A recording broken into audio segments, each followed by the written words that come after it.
Hi, I'm Matthew Herzberg, and this is the Myopia Mindset. I get asked all the time, is Vision by Design worth attending? And I thought, why not do an entire episode about Vision by Design? And this is an episode that is normally reserved for our supporters. If you become a paid supporter of the Myopia Mindset by going to our Substack or by going to myopiamindset.com, you get a bonus podcast every single month.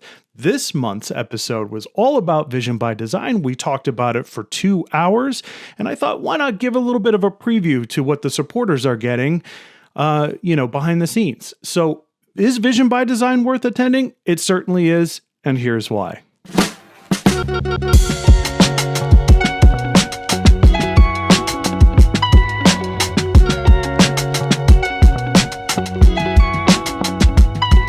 As usual, I think people say, well, why would I go to Vision by Design? I think this last meeting was an illustration of that because, heck, I learned some new stuff there. It surprised me that, some of these presentations, that the new information came by, that was helpful, very helpful for, to see that. As an example, Maria Liu was talking about, we'd always thought that Ortho-K was not as effective in low myopia, that maybe you should use a MySight lens or something else because they would offer more myopia, better myopia treatment. And it's not the case at all. It's not even true. She what the information forth that says that all these young people in low myopia are changing a lot faster than the rest of the group. That is, of course, had matured more. So it doesn't. Right. So Ortho-K is just as effective in low myopia as it is in high myopia and moderate myopia. So this was, for me, was like, okay, that's good. Yeah. It's good. It's good. I liked her lecture, the part of her lecture, especially that dealt with treatment zone. Because I know the treatment zone is a hot button issue in our space. And I thought it was fascinating that basically, and correct me if I'm wrong here, because a lot of the times this stuff is over my head. But I've been able to keep up with it a lot better recently. But basically what she was saying in her talk was that there's so much differential data. Treatment zone can be different. It is different from patient to patient. Yeah. Treatment zone is different from lens design to lens design. And the results of a smaller treatment zone are not entirely consistent. Mm-hmm. And I thought that was a fascinating update because this is a in contention, about small treatment zone and Randy Kojima did a presentation on the Volt study and showing that the optimum treatment zone was between 5.5 and 5.0. Mm-hmm. And showed the differences there. And of course, Marino Formenti and I, we went around the world discussing how to deal with that, with your design. But yeah, so you had that, but that's what Vision by Design is. It's all this stuff going on, all this information, and you're going to have to process and take back to your practice and do something with, Right. To illustrate that, Langis, Michaud, had this amazing he did the last year of education in myopia management, which was amazing to go through all this data that come out in these studies, everything else. So just to listen and sit there for that was, he did an amazing job of collecting that information and presenting it to us. Yeah, and his lecture with Patrick Simard was with the spectacles. Was amazing. And on the AAOMC Google group, the two of them had kind of given a preview on myopia spectacles, anti-myopia spectacles, which for those of us in the United States, we're just hungry to give us some information. Right. How does this work? Is it effective? What kind of obstacles are you facing? And the two of them put something up on the Google group that was just a fascinating primer to then the lecture that they did at Vision by Design, which I was blown away by. It was just this in-depth look at all these different types of spectacles, the companies that made them, their effectiveness, the problems, invaluable information. What parents were doing with their kids who were wearing the spectacles, where it's you need a certain amount of genuine wear time, they have to be properly placed, and mom was taking the glasses off the kid for the soccer game or whatever. Right. Like that was Yeah. It one of the doesn't. joke examples that he had made. That was a real life example, of Yeah. like compliance and whatnot. Yeah, because you got if the spectacles work effectively, the kids has to have 12 hours of wear with the thing Right. to Right. produce the numbers. So this is like, is this attainable even? Right. And then there was I really found Maria Liu's discussion of red light therapy very interesting because I wasn't aware Yes. that it was recalled, that they wanted, they wanted a 10 years data study on safety, which they should have insisted in the Yeah. first place. There's been instances of kids suffering damage from these lasers, Yeah. trying to control their myopia. So it was interesting to get, her perspective on that.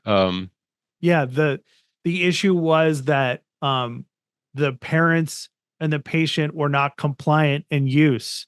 So there was overuse, there was incorrect positioning when they were at the red light device, and it was damaging their eyes, the Mhm. kids' eyes Yeah. as a result. Maculas were getting, Yeah. lasered.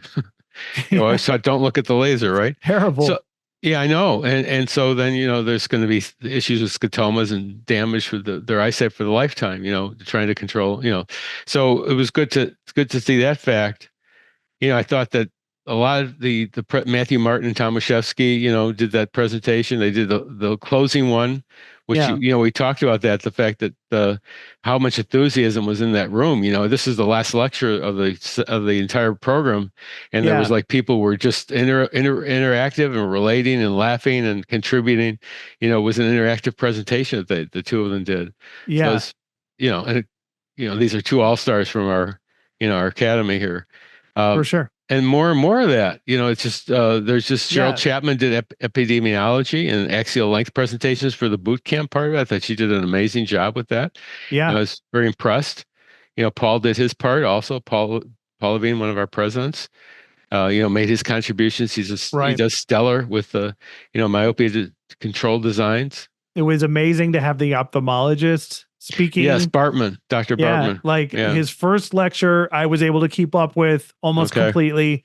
The second lecture is when a lot of stuff started going over my head Yeah. about halfway through.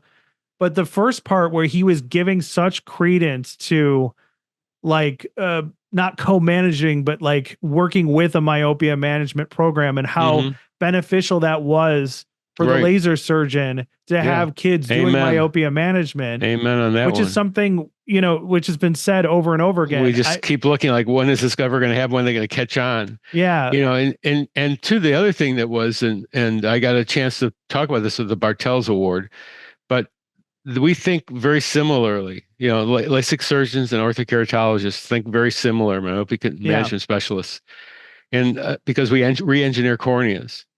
To get the optimal vision. They do that. We do that. We do that without surgery. They do that with surgery. But it's a very similar thing to look at. I know, one of the coolest things is that in China, we have LASIK surgeons that are fellows of the academy. They've demonstrated their Ortho-K skills, so they know both those things very well. And that's the ultimate expertise of the anterior segment of the eye, right? Yeah. So yes, so it was to hear him his second lecture on corneal complications and what to avoid. With that, particularly keratoconus, early keratoconus cases, if you can detect that before treating them with Ortho-K or other means, that was very important. But it was like, here's this symbiotic relationship we have with them. We're on the same page. Yeah. People ask me all the time, is vision by design worth it? And I'm not just talking about in the last couple of years since I've left the AOMC. I'm talking about ever since we first started doing meetings. This question always comes up: is vision by design worth it? Look around you. Yeah, it's changed a profession. Mm-hmm. It's changed a world. Yeah, it's one of the few places, unfortunately, today where both like you talked about earlier, it doesn't matter even what country you come from. You could be almost at war with each other, but it's a common language you have.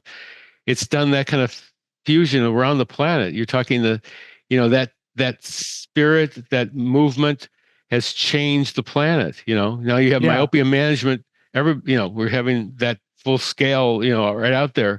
That's because of the work that we did back in the early 2000s. It's the camaraderie of like-minded people coming together. You'll learn just as much in the halls as you will from the speakers on stage. The elevators. You'll get incredible,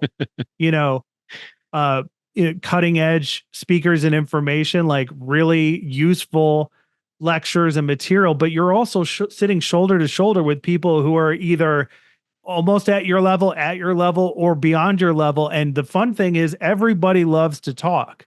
So you could be just starting out in Ortho-K and myopia management, and you could be sitting next to somebody like Carrie, who's been doing it for 40 plus years. And you could be like, if you ever, like, you could lecture some part of the lecture, you could be like, have you ever heard of this? And then Carrie will, like, share everything with you. And that's how all of the members are. So yes, Vision by Design is worth it. Like, oh my God, it's life-changing. Like, great education, great fellowship and camaraderie amongst the people who attend. It's still a meeting that is exceptionally unique, and we designed it to be that way. Yeah. Like, one of the things we didn't mention in the history part one of what we were discussing about Vision by Design is I specifically wanted to model our meeting after Joe Collins in the Exodus group, because that was my first exposure to a meeting where people talk to each other. The attendees who were like just starting out in Ortho-K or whatever back then, you're the pioneer generation of you guys. Yeah. Joe was on the board. You would just open up your cases and start talking about it. You guys were helping each other solve problems. Yep. At the meeting. Practice smarter, not harder. And it was that spirit that I was like, this needs to be a core feature of Vision by Design, and it still is. Yeah, I'm glad you for brought no other reason, you should go to Vision by Design so you can be with your tribe, so that you can be with your people. I'm glad you brought that up, because it's definitely part of our, it was something we copied actually with Exodus Group. Yeah. So it's a good point. I'm glad we didn't leave that out. Joe was one of the founding board members. Energy and excitement at Vision by Design that I have not seen replicated anywhere else. And so they have the best boot camp program. Started by Caroline Guerrero Kauki, with lots of other contributors, and we'll get to everybody in our recognition part at the end there. But the best boot camp in the business, like nibbles and knowledge, extremely thorough, covers so much. You'll get a taste of this at other meetings, but you'll have a multi-day educational experience. Immersion. You have just immersion. Fully immersed. People go back to their practices after Vision by Design, and their staff is like, what happened to you? And they're like, I had an awakening, man. We're going to do it. We're going to do Ortho-K. And staff's like, we've been doing a little bit of Ortho-K. It's like, yeah, but now we're really going to do it. Like, that's what happens to people when they go to Vision by Design. I have said this every year, and I don't know why they don't say it on stage at boot camp, but they should be like, hey, boot campers, look to your left, look to your right. Somebody in this room is going to be speaking at this event in the future, because Vision by Design makes rock stars. It gives people the confidence and the energy to go back to their practice. It gives them the knowledge to support their journey in getting Ortho-K and myopia management like really going. And then those people find their way, they excel, they succeed, and then they become the experts. And I would also say that, like, that's what this meeting reminded me of, All right, that's it for this preview of a supporter episode. It's a full 2 hours about Vision by Design. And, if you're interested in becoming a supporter, supporters get an extended version of all regular episodes. They get a bonus episode each and every month. And they get the opportunity to ask questions, and then we are planning on doing special episodes where Carrie and I, and maybe some special guests along the way, also address those questions. So I know you're interested. You've listened this far. Please consider becoming a supporter. It's basically the cost of basically the price of a cup of coffee each and every week. We're talking $12 a month. So if you would buy me a cup of coffee every week to have a conversation about myopia, about Ortho-K, about the industry, about all the cool things, if you love nerding out about this stuff just as much as Carrie and I do, and all we asked was you buy us a cup of coffee to have the conversation, if you would do that, then please consider becoming a supporter of the Myopia Mindset. Thank you so much, and we'll see you at the next one.